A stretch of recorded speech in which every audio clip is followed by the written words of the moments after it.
अस्सलामुअलैकुम वरहमतुल्लाह। कैसे हैं आप सब? उम्मीद करता हूं कि आप सब खैर वाफियत से होंगे। तो एमए उर्दू क्लासेस में आप सभी का फिर से बहुत बहुत खैर मकदम है।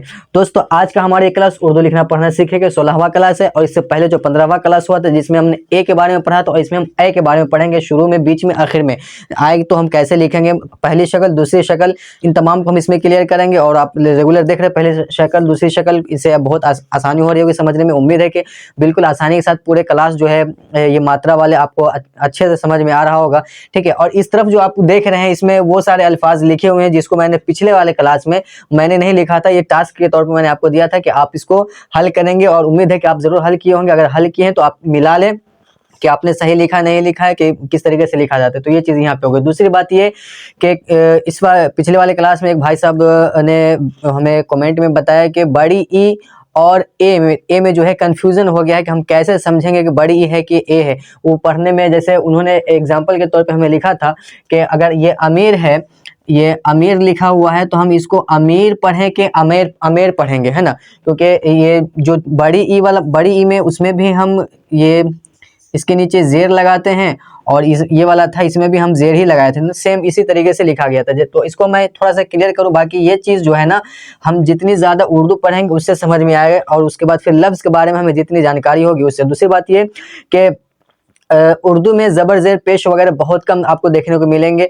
शुरुआती में तो शुरू में तो है मिलेंगे, लेकिन जैसे आप ऊपर जाएंगे, न्यूज़पेपर पढ़ें या और किताब वगैरह पढ़ेंगे, तो उसमें ज़बर ज़ेर पेश नहीं होता। उसको हमको क़यास पे, अंदाजे पे समझ में आता है कि उस लफ्ज़ का और उस लफ्ज़ के माना और मतलब क्या होता है, उससे समझ में आता है कि वो क्या होगा। दूसरी चीज़ और एक चीज़ ये भी है कि उसमें मारूफ और मजहूल कहें, लेकिन मारूफ पढ़ेंगे क्या मजहूल पढ़ेंगे। तो मैं यहाँ पे थोड़ा सा आपको समझा देता हूँ कि उसको हमको कैसे समझना होता है।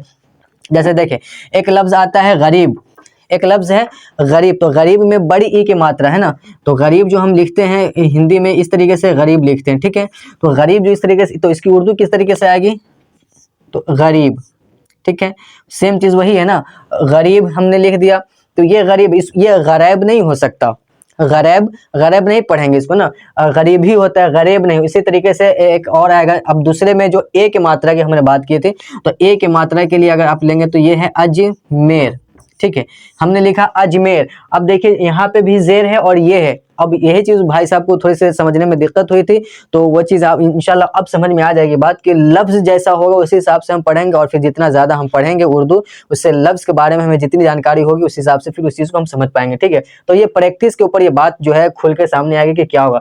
तो यहाँ पे देखिए, जो चीज़ जेर और ये यहाँ पे है, तो इसमें भी उसी तरीके से रहेगा। जैसे देखें अजमेर, ये है अजमेर। ठीक है, अजमेर, सेम चीज़ है कि जेर से, ये से पहले जेर है और ये है। ठीक है, तो इसको हम अजमेर नहीं पढ़ेंगे। अजमेर कोई चीज़ नहीं है, अजमेर एक जगह का नाम है ना। तो इस तरीके से हमें पता चलता है। अब यहाँ पे जैसे देखें कि ये सवेरा, तो सवेरा में भी जेर लगा है ना, तो जेर, अब इसको हम सवीरा पढ़ेंगे, तो सवीरा तो कोई चीज़ नहीं, सवेरा एक चीज़ होता है कि सुबह को हम सवेरा कहते हैं ना। उसी तरीके से अनेक है, तो अनेक तो नहीं होता, अनेक होता है। ठीक है, पेड़ है, तो पेड़ यहाँ, और देखे बसेरा, बसीरा, अगर इसमें हम जेर ही लगाते हैं तो ये बसेरा, बसेरा होगा। बसीरा क्या होता है, बसीरा कोई चीज़ नहीं, तो बसेरा।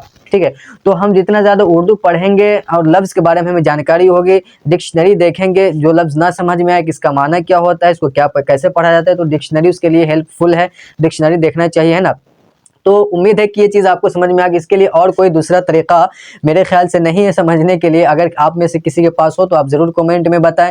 और मैं तो बस इतना ही यहाँ पे बता सकता हूँ कि लफ्ज़ की जानकारी आपके पास जितनी ज़्यादा रहेगी उतनी ही आप क्लियर कर पाएंगे कि क्या पढ़ा जाएगा, नहीं पढ़ा जाएगा। बाकी ये चीज़ जो है अरबी में इसका थोड़ा सा नहीं ज़्यादा मैटर होता है। अरबी में कभी जो है ये नहीं हो, फिर भी सिर्फ जेर रहता है, तो उसको मारूफ के तौर पर नीचे खींच करके पढ़ते हैं। तो ये है ना, इसको क्या है कि हम थोड़ा सा नीचे खींच कर पढ़ते हैं, और इसको नीचे खींचते नहीं है ना। अज में, इसको में करके ले जा रहे हैं और इसको री करके ला रहे हैं, गरी, तो इसको थोड़ा सा नीचे खींचते और इसको नीचे हम नहीं खींचते, साइड की तरफ ले जाते हैं। तो बस इतना ही इसमें फ़र्क है, और कोई ख़ास फ़र्क मेरे ख्याल से नहीं है। अगर आप में से किसी को पता है तो आप ज़रूर हमें कमेंट में बताएं कि हाँ, इसके लिए कोई और दूसरा तरीका है पहचानने का। बाकी मैं तो यही कहूँगा कि ये चीज़ जो है हमें तभी समझ में आएगी कि हम जितना ज़्यादा उर्दू पढ़ेंगे, लफ्ज़ों से हमें जितनी ज़्यादा मुलाकात होगी, है ना, लफ्ज़ों के बारे में हम जितना ज़्यादा तहक़ीक़ करने लगेंगे कि ये लफ्ज़ क्या है, इसका मतलब क्या होता है, फिर ये चीज़ें क्लियर हो जाएगी इंशाअल्लाह रहमान। ठीक है, तो अब चलिए हम उधर उसको क्लियर करेंगे कि वो सारे जो है वो कैसे लिखे जाएंगे। इसमें हम पहली शक्ल, दूसरी शक्ल जो है अब नहीं लिखेंगे इस वाले क्लास में, क्योंकि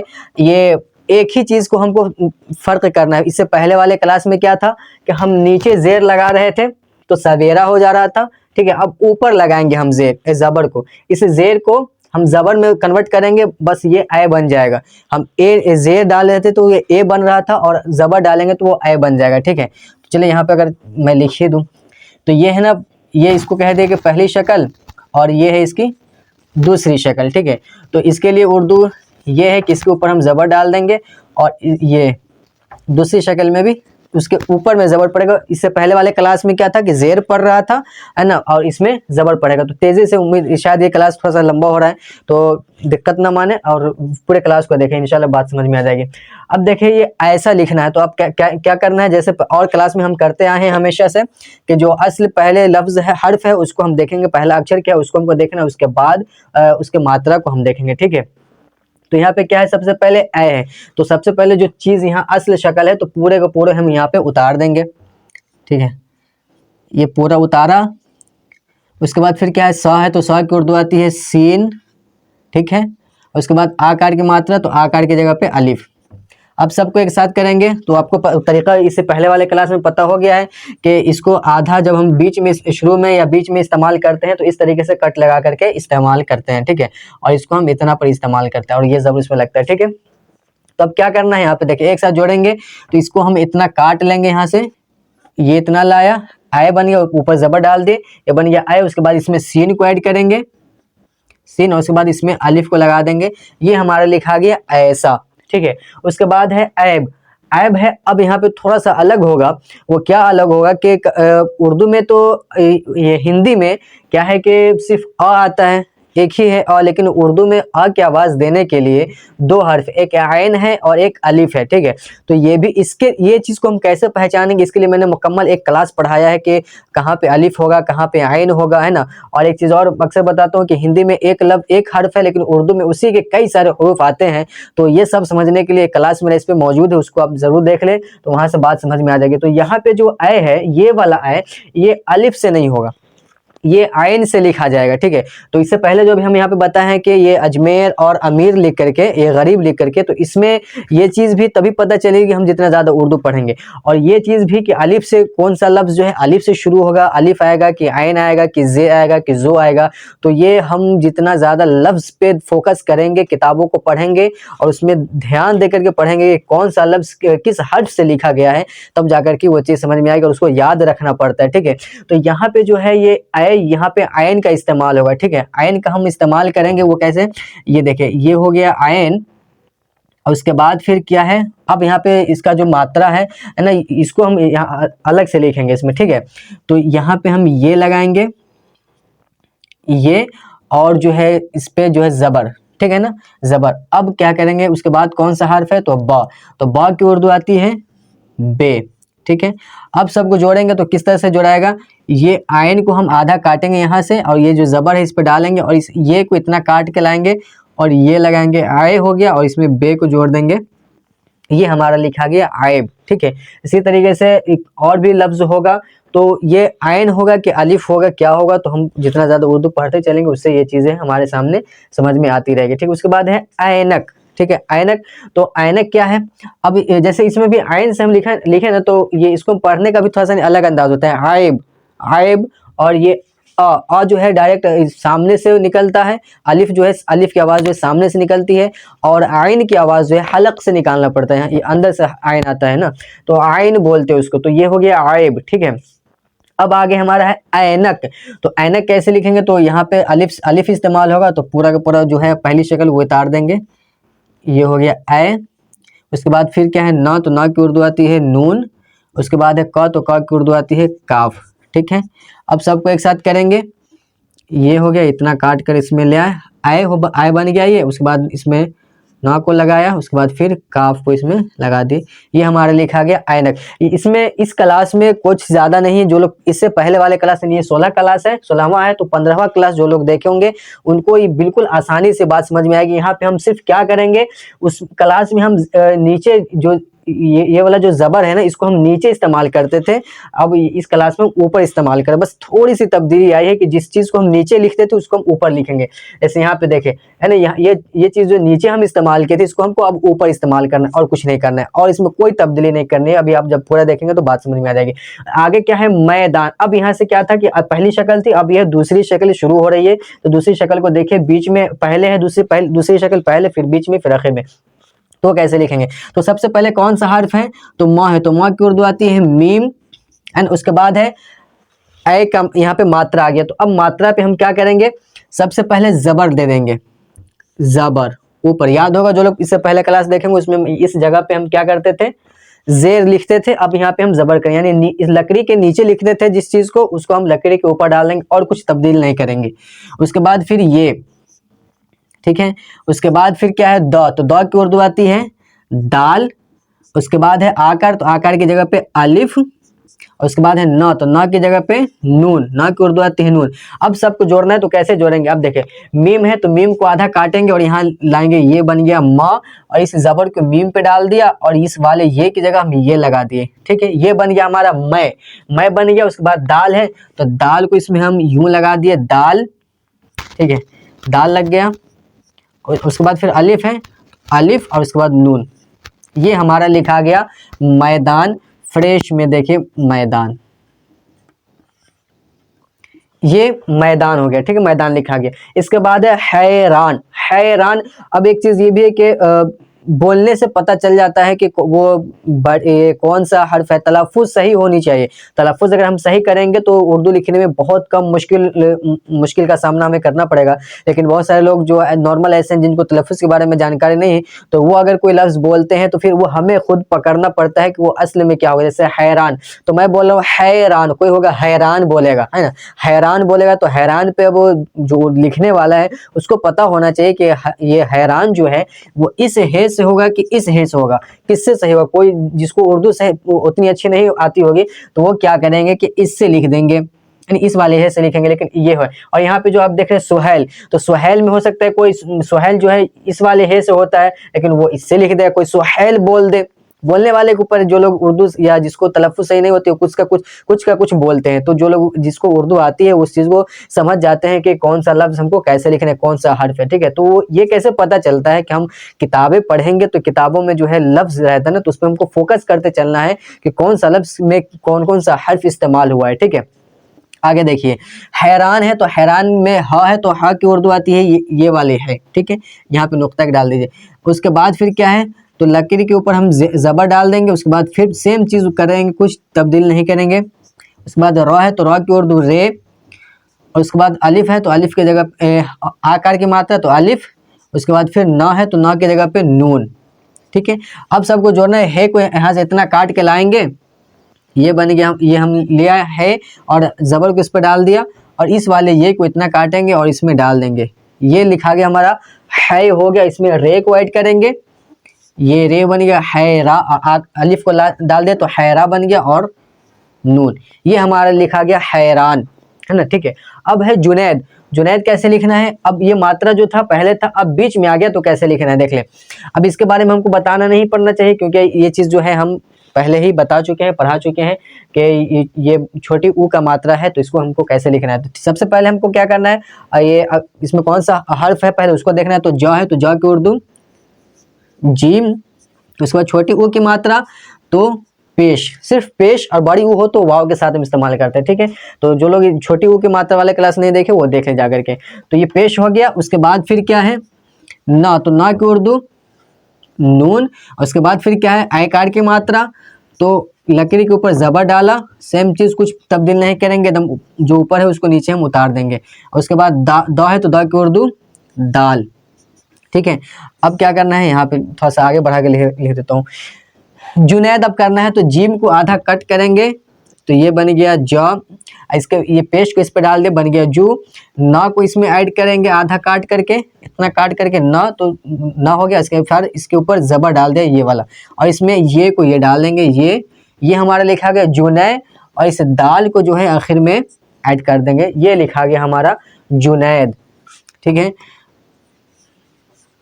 ये हुआ जुनैद, ठीक है।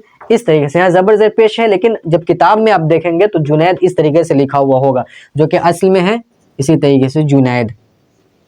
ठीक है, अब है सुहैल। तो सुहैल में सबसे पहले कौन सा हर्फ है? तो सा है, तो सा की उर्दू आती है सीन। उसके बाद फिर छोटी ऊ की मात्रा है, तो पेश के साथ हम इस्तेमाल, पेश की जगह पे पेश इस्तेमाल करते हैं। उसके बाद फिर क्या है? हा, तो हा की उर्दू है, और उसके बाद फिर ज़बर, फिर वही प्रोसेस जो यहाँ चल रहा है, ये वाला उतारे के यहाँ पे डालेंगे, है ना। उसके बाद फिर ये, फिर आखिर में क्या है? तो ला, तो ला की उर्दू आती है लाम। अब सबको जोड़ेंगे। सीन का आधा, आधा काट करके सीन लिया, इसमें है को, अब उसके बाद ये वाला पेश है, इसको यहाँ पे डाल दें, इसका काम हो गया। अब ये बचा है, तो है को हम ये डालें और नीचे छः की तरह लिखेंगे तो ये सोहे बन जाता है, बन जाता है। ठीक है, अब ज़बर इस पे डाल दिया, इसको इस पे डाल दिया। इसके बाद ये वाले ये को ये लाया यहाँ पे और लाम को इसमें ऐड कर दिए, ये हमारा लिखा गया सोहेल। ठीक है, उसके बाद है मैं आखिर में। अच्छा, एक चीज़, इसके आखिरी में जो आय की मात्रा है, जब मैं बोर्ड लिख रहा था उस समय मेरे जहन में ऐसा कोई लफ्ज़ नहीं आ रहा था जिसके आखिर में ये आय आ रहा हो। ठीक है, तो अगर आपके जहन में ऐसा कोई आ रहा होगा तो आप कमेंट में बताइएगा। और दूसरी बात यह है कि अगर आखिर में आएगा ना, तो कुछ भी अगर आखिर में ऐसा आता है ये वाला मात्रा आखिर वाले हर्फ पे, तो हम वहाँ पे यही इस्तेमाल करेंगे। लास्ट में यही होगा, ऐसे पूरा होगा, और उसके आखिर वाले में इससे पहले जो हर्फ होगा उस पर ज़बर रहेगा। ठीक है, और कुछ नहीं रहेगा। कोई लफ्ज़ मेरे जहन में अभी भी नहीं आ रहा है, अगर आपके जहन में कोई हो तो आप कमेंट में ज़रूर बताइएगा, नेक्स्ट क्लास में हम उसको लिखेंगे। ठीक है, क्योंकि अभी मेरे जहन में ऐसा कुछ लफ्ज़ नहीं है जिसके आखिर में ये वाला मात्रा लगा हुआ है।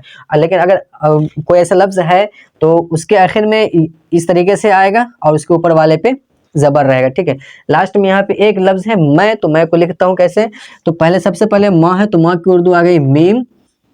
उसके बाद फिर आयकार की मात्रा है, तो वही चीज़ करना है। और ये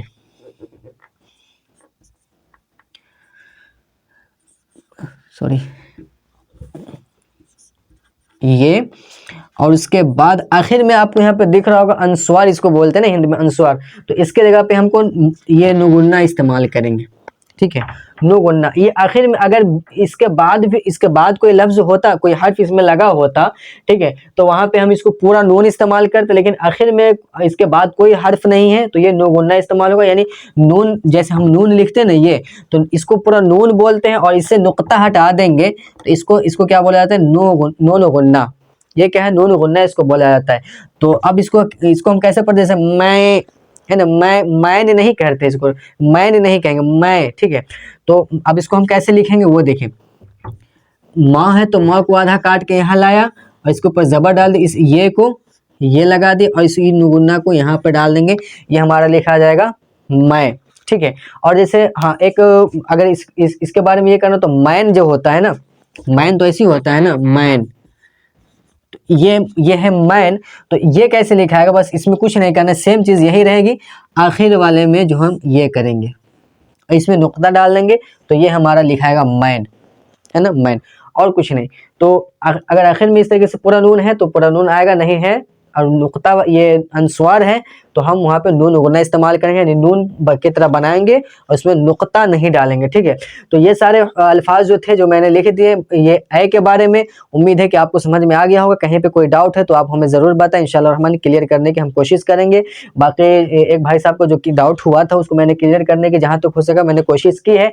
जो बड़ी ई और ए के बारे में हुआ था, ठीक है, तो जो अमीर और गरीब वगैरह वाला था, तो और मैं आपको इतना ही आखिर तक ये कहूँगा कि ये चीज़ उर्दू में किसी भी लफ्ज़ को समझने के लिए कि वो कैसे लिखाएगा, क्या होगा, तो जब आप उर्दू पढ़ें तो उस लफ्ज़ को अच्छे से देख करके पढ़ें कि लफ्ज़ कैसे लिखा गया, इसमें कौन सा हर्फ इस्तेमाल किया गया। दूसरी बात कि उसका मतलब, कोई बहुत सारे ऐसे लफ्ज़ होते हैं जिसका मतलब हमको मालूम होता है, लेकिन आपके सामने अगर कोई नया लफ्ज़ आ गया है, पहली बार उस लफ्ज़ को आप पढ़ रहे हैं, तो उसका मतलब आप जानने की कोशिश कीजिए। या अगर डिक्शनरी है आपके पास, उस डिक्शनरी में आप ज़रूर देखिए, डिक्शनरी डिक्शनरी नहीं है तो गूगल पे जाइए, रेख्ता को आप चेक कीजिए। रेख्ता को आपने रेख्ता डिक्शनरी या तो अपने फ़ोन में ये इंस्टॉल कर लीजिए।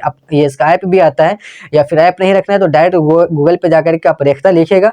रेख्ता पे जब आप उसके वेबसाइट पे क्लिक कीजिएगा तो वहाँ पे डिक्शनरी जो है आ जाता है, और फिर आप उस पर लैंग्वेज चेंज कीजिएगा कि आपको कैसे कन्वर्ट करना है, क्या करना है, तो वहाँ से आपको बात समझ में आ जाएगी।